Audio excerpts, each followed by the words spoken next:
Hello दोस्तों, good morning. स्वागत है एक बार फिर से आप सभी का जेटी एजुकेशन में। साथियों, आज है 4 अप्रैल और आज की वीडियो में हम लोग बात करेंगे 4 अप्रैल 2025 के most important daily current affair के क्वेश्चंस के बारे में। तो चलिए वीडियो की शुरुआत करते हैं सबसे पहले रिवीजन सेक्शन से, बिना समय आपका गंवाए। कल हम लोगों ने पढ़ा था 34वां सरस्वती सम्मान, इससे सम्मानित किया गया है साधु भद्रेश दास जी को। मोस्ट इंपोर्टेंट ये क्वेश्चन है, इसको याद रखना। किस पुस्तक के लिए? स्वामीनारायण सिद्धांत सुधा के लिए। ठीक है, संस्कृत में लिखी गई थी। इसके अलावा स्पेसएक्स ने पृथ्वी के ध्रुवों से होकर जाने वाला पहला मानव मिशन फ्रैम 2 सफलतापूर्वक लॉन्च किया है। प्रधानमंत्री मोदी जी ये छठे बिम्स्टेक शिखर सम्मेलन में हिस्सा लेने गए हुए हैं। कहां पर आयोजित हो रहा है? थाईलैंड में आयोजित हो रहा है। इसके अलावा नई दिल्ली में सेना कमांडरों का सम्मेलन हुआ, सक्षम और सशक्त भारत थीम के साथ। और एशियाई विकास बैंक ने स्माइल का कार्यक्रम शुरू किया है। और ये स्माइल का मतलब होता है strengthening multi modal and integrated logistic ecosystem. इसके अलावा आंध्र प्रदेश के मुख्यमंत्री ने जीरो पावर्टी P4 पहल शुरू किया है। P4 का मतलब होता है पब्लिक प्राइवेट पीपल्स पार्टनरशिप। और हम लोगों ने कल पढ़ा था कि मध्य प्रदेश राज्य सरकार ने 4 दिवसीय स्कूल चले हम अभियान शुरू किया है। और गुजरात में देश का पहला सहकारी विश्वविद्यालय स्थापित होगा। इसके लिए त्रिभुवन सहकारी विश्वविद्यालय विधेयक लाया गया है संसद में। उत्तराखंड राज्य सरकार ने 15 स्थानों के नाम परिवर्तित किए हैं। आरबीआई की नई डिप्टी गवर्नर बन गई हैं पूनम गुप्ता। 3 और डिप्टी गवर्नर कौन कौन से हैं? एम राजेश्वर राव, स्वामीनाथन जानकी रामन और टी रविशंकर। आप लोग देख रहे होंगे हर क्वेश्चन से डिटेल्स ऐड की गई हैं, जिससे आप वन लाइनर में भी काम भर की जानकारी पा पाओ।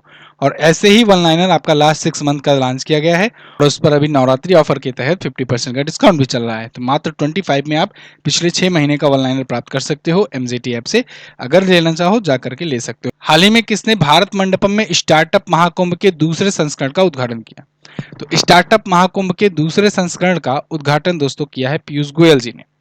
पीयूष गोयल जी ये वाणिज्य मंत्री हैं और इन्होंने अभी हाल ही में स्टार्टअप महाकुंभ इसका उद्घाटन किया। कहां पर? भारत मंडपम में। भारत मंडपम नई दिल्ली में है। यहीं पर G20 समिट भी भारत ने होस्ट किया था 2023 में। खैर, 3 से 5 अप्रैल तक आयोजित हो रहा है पीयूष गोयल जी के द्वारा स्टार्टअप महाकुंभ का दूसरा संस्करण उद्घाटित किया गया। इसमें फिक्की, एसोचैम, भारतीय उद्यम, वैकल्पिक पूंजी संघ और भी कई लोग मिलकर के इसका आयोजन कर रहे हैं। थीम क्या है ये पूछा जा सकता है थीम आपसे। थीम है startup India at 2047 unfolding the Bharat story. और देखिए तो इसमें 50 से अधिक देशों का प्रतिनिधित्व है। 45 से अधिक आदिवासी उद्यमी आ रहे हैं। भारत में बनी उड़ने वाली पहली टैक्सी भी इसमें शोकेस की जाएगी, उड़ने वाली टैक्सी। ठीक है, और नेपाल का सबसे बड़ा मंडप यहाँ पर लगा हुआ है।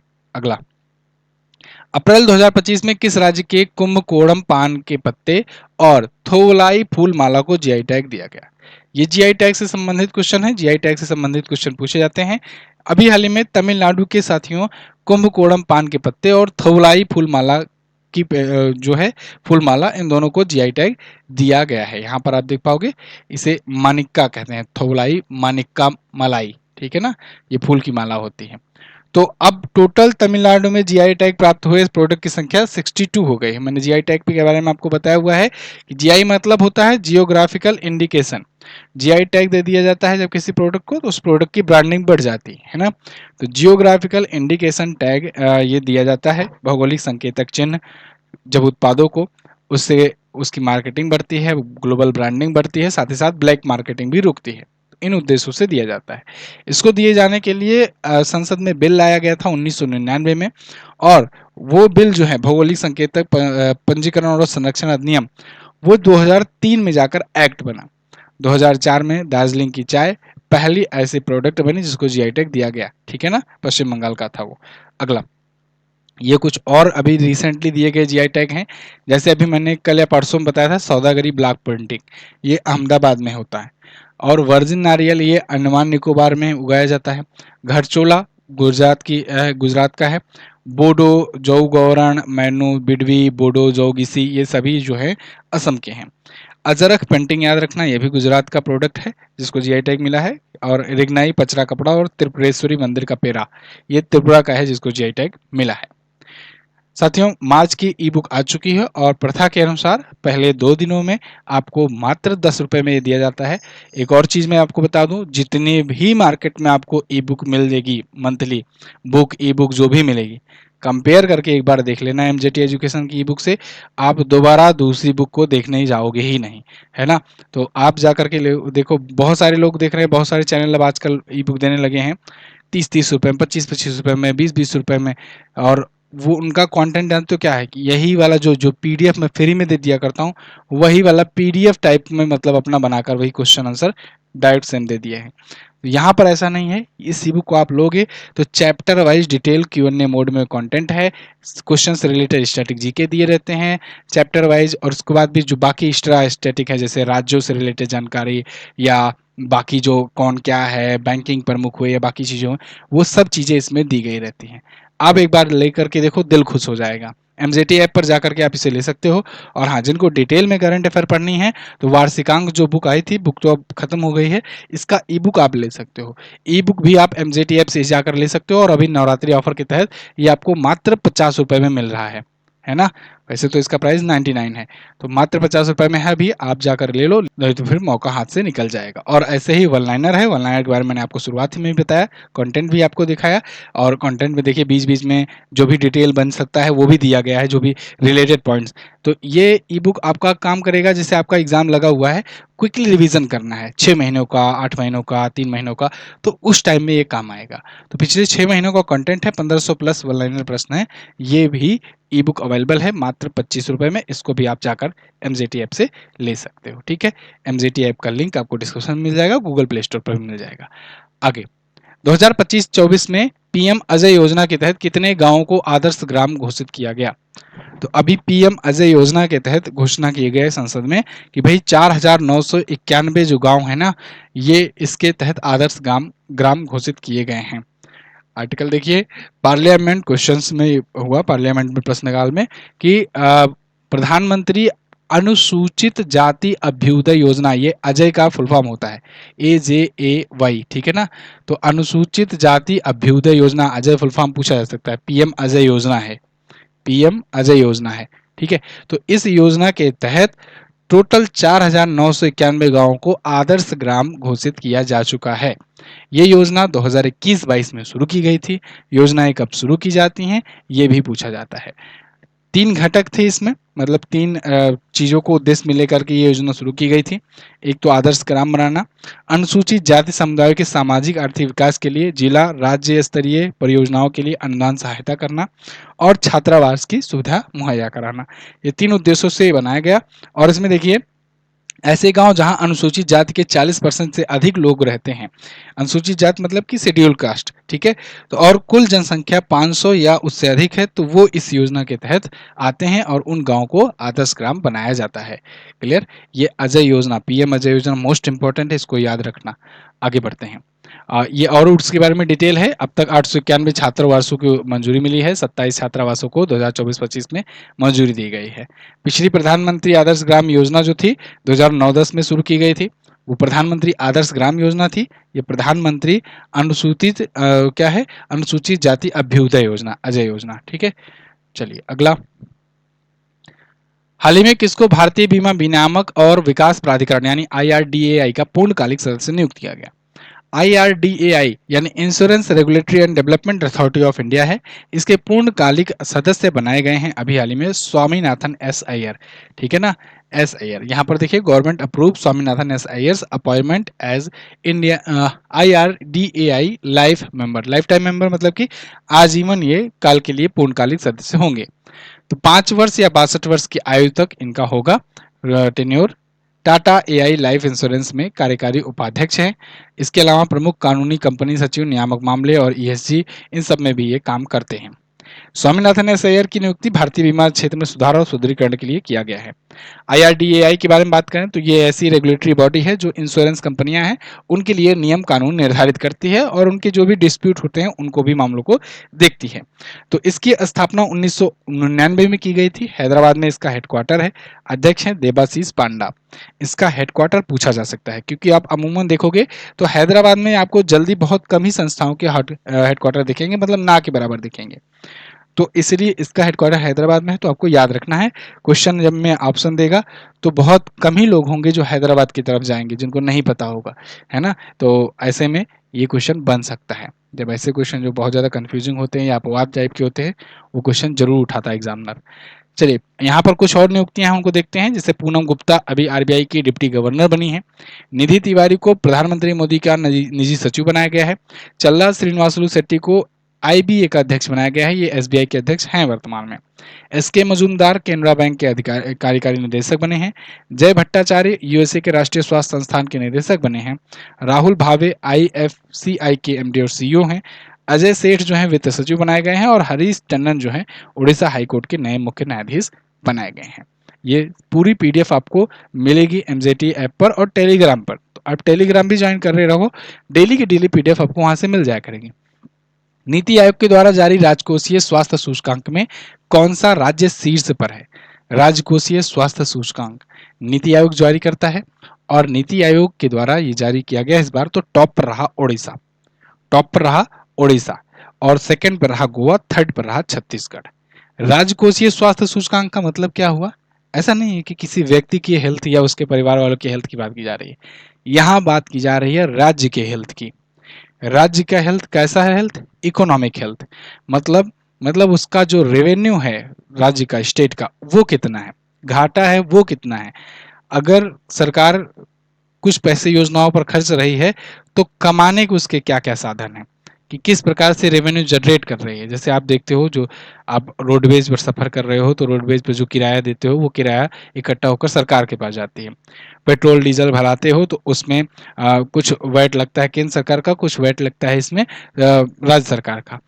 तो ऐसे ऐसे बहुत सारी चीज़ों में जो एसजीएसटी लगता है वो भी स्टेट के उसमें रेवेन्यू में जाता है।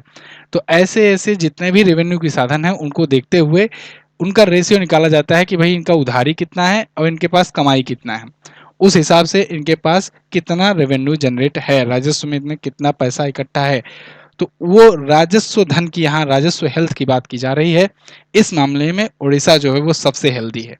आप देखो यहाँ डार्क ग्रीन में है उड़ीसा, बाकी देखो थोड़ा सा लाइट ग्रीन में छत्तीसगढ़ आपको दिख जाएगा, ठीक है, गोवा दिख जाएगा, बाकी और ज्यादा लाइट ग्रीन में दिखेगा ये उत्तर प्रदेश, फिर उसके बाद और में दिखेगा, और बिल्कुल पीला में आपको यहाँ पर दिखेगा राजस्थान, बिहार, इसके अलावा पश्चिम बंगाल, यहाँ पर आंध्र प्रदेश, ये सब, और बिल्कुल रेड में आपको दिखेगा पंजाब।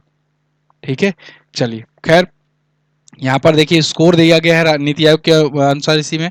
तो उड़ीसा में स्कोर है 67.8 उड़ीसा को मिला है, छत्तीसगढ़ को 55.2, गोवा को 53.6 स्कोर मिला है। नीति आयोग के द्वारा दिया जाता है, ये बात आपको याद रखना है। ठीक है, तो यहाँ पर देखो वित्तीय वर्ष 2022-23 के लिए भारत के नियंत्रक और महालेखा परीक्षक के डेटा का उपयोग करके ये जारी किया गया है। ओके, नीति आयोग की अगर बारे में बात करें तो national institution for transforming India, इसकी स्थापना 1 जनवरी 2015 को हुई थी।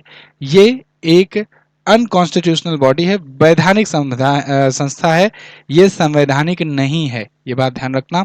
संवैधानिक संस्थाएं वो होंगी जिनका संविधान में किसी अनुच्छेद में उल्लेख होगा। ठीक है, ये तरीका है, सबसे सिंपल तरीका है जानने का। लोग अक्सर इसमें कंफ्यूज रहते हैं, कई बार लोग पूछते भी है बाद में कि नहीं ये तो गलत बता दिए या क्या कर दिए, ये समझ में नहीं आ रहा है। देखो सबसे बढ़िया तरीका ये है कि जब भी आप सोचो कोई आयोग के बारे में सुनो तो आप अपना याद करो कि क्या उसका उल्लेख किस संविधान किस अनुच्छेद में है। अगर आपको आप याद आ रहा हो, जैसे मान लो यूपीएससी है तो यूपीएससी का उल्लेख है। जैसे आप जीएसटी सुनते हो तो 279A सुने हो ये भी साथ ही साथ में, तो जीएसटी का भी उल्लेख संविधान में है। तो जिस जिस भी आयोग का, चुनाव आयोग सुनते हो तो अनुच्छेद 324 आपको याद है। ऐसे ही जिस भी आयोग का किसी न किसी अनुच्छेद में उल्लेख है तो वो हुआ संवैधानिक संस्था। ठीक है, अगर किसी का उल्लेख संविधान के किसी अनुच्छेद में नहीं है तो वो हुआ वैधानिक संस्था। तो नीति आयोग भी एक वैधानिक है, इसका किसी अनुच्छेद में उल्लेख नहीं है। ये योजना आयोग की जगह ये नीति आयोग आया था, योजना आयोग को खत्म करके। योजना आयोग 5-5 वर्षों पर काम करता था, नीति आयोग दीर्घकालीन अवधि के लिए ये लाया गया है। ये क्वेश्चन डायरेक्टली पूछा जाता है ऑप्शन में कि नीति आयोग का किस उद्देश्य से ये शुरू किया गया। तो याद रखना नीति आयोग योजना आयोग में अंतर यही है कि वो पंचवर्षीय योजना आती थी ना, 12 पंचवर्षीय योजना चली थी, ये लंबे समय का विजन को देखते हुए शुरू किया गया। 1 जनवरी 2015 को। हेडक्वार्टर नई दिल्ली में है। बाय डिफॉल्ट अध्यक्ष प्रधानमंत्री होते हैं। उपाध्यक्ष इसके हैं सुमन केबेरी और सीईओ हैं बीवीआर सुब्रमण्यम। अभी राजीव गौबा जी को, जो कि पूर्व कैबिनेट सचिव थे, उनको इसका मेंबर बनाया गया है। याद होगा कुछ दिन पहले बताया था मैंने। आगे देखते हैं। अप्रैल 2025 में भारत के पहले अंतर्राष्ट्रीय बार और पेय व्यापार शो का आयोजन कहाँ किया गया? अंतर्राष्ट्रीय बार और पेय व्यापार, ठीक है, इसका आयोजन अभी गुरुग्राम हरियाणा में किया गया। ठीक है, आओ पियो झूमो। तो अंतर्राष्ट्रीय बार और पेय व्यापार का शो ये आयोजित किया गया है 26-27 को गुरुग्राम में। ठीक है, अंतर्राष्ट्रीय क्लासिक और फ्लेयर बार टेंडिंग प्रतियोगिता हुई 26-27 अप्रैल को। बाकी हरियाणा के बारे में अगर जानना चाहो तो आज जान लो, हरियाणा आया है तो हरियाणा यहाँ पर मिलेगा आपको। मुख्यमंत्री हैं नायाब सिंह सैनी, ये भी बीजेपी पार्टी से हैं, और बंडारू दत्तात्रेय गवर्नर है।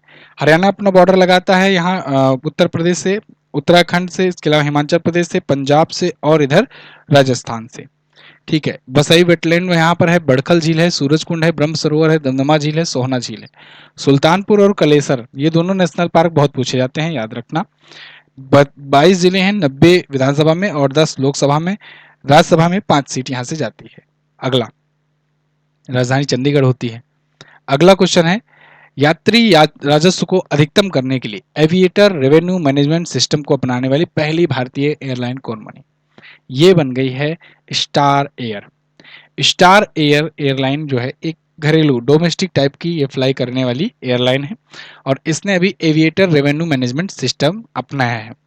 एविएटर रेवेन्यू मैनेजमेंट सिस्टम क्या है? एक ऐसा सिस्टम है जो रेवेन्यू जनरेट करती है, सही तरीके से मैनेज करती है और परिचालन लागत को कम करने पर फोकस करती है, किसी तरीके से परिचालन लागत कम से कम हो। चूंकि इनको घरेलू डोमेस्टिक फ्लाइट उड़ानी है, डोमेस्टिक फ्लाइट लोग अगर लेते हैं तो बहुत ज़्यादा कॉस्टली नहीं लेना चाहते हैं, है ना, तो बहुत ज़्यादा कम रेंज का ही देख करके लेना चाहते हैं।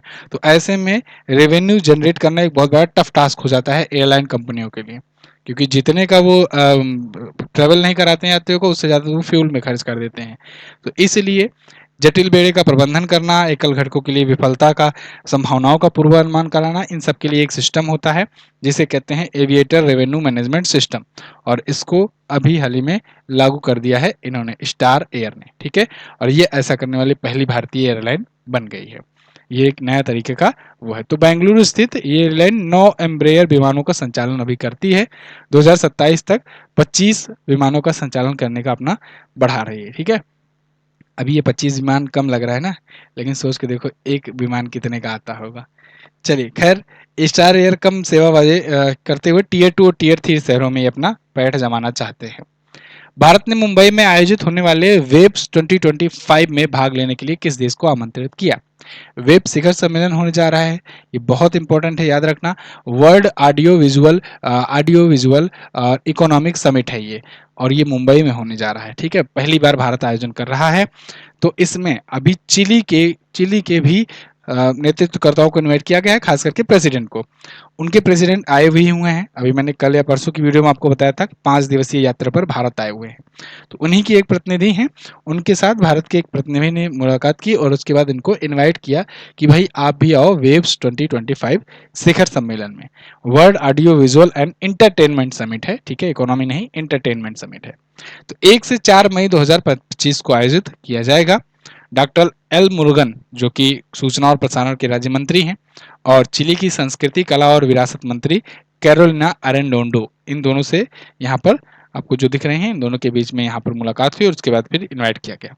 वहाँ के राष्ट्रपति गैब्रियल बोरिक फॉन्ट ये 5 दिनों की यात्रा पर आए हैं, 1 से 5 अप्रैल तक भारत में ही रुके हैं। पीएम मोदी से भी इन्होंने मुलाकात की, विदेश मंत्री से भी मुलाकात की। और चिली के बारे में मैंने आपको उस दिन भी बताया था, सैंटियागो इसकी राजधानी होती है, पेसो मुद्रा होती है, और गैब्रियल बोरिक यहाँ के हैं राष्ट्रपति। ठीक है, अगला, हाल ही में किसको उत्तर प्रदेश अनमोल रत्न पुरस्कार से सम्मानित किया गया? तो उत्तर प्रदेश अनमोल रत्न से सम्मानित किए गए हैं अभी हाल ही में निखिल सिंघल। निखिल सिंघल एक बिजनेस टाइकून है, और देखिए यहाँ पर हैं, और एक पीआर एजेंसी भी चलाते हैं। ठीक है, वो भी चलाते हैं, मीडिया भी। तो इनको अखिलेश यादव दे रहे हैं, और यहाँ ये शिवपाल यादव दे रहे हैं अवार्ड, जो अखिलेश यादव पूर्व मुख्यमंत्री रहे हैं उत्तर प्रदेश में 2012 से 2016-17 तक। और तो इनको ये अवार्ड दिया गया है। ये कौन है भाई? ये विगोर मीडिया वर्ल्ड वाइड के संस्थापक और नोएडा हाई राइज फेडरेशन के अध्यक्ष हैं।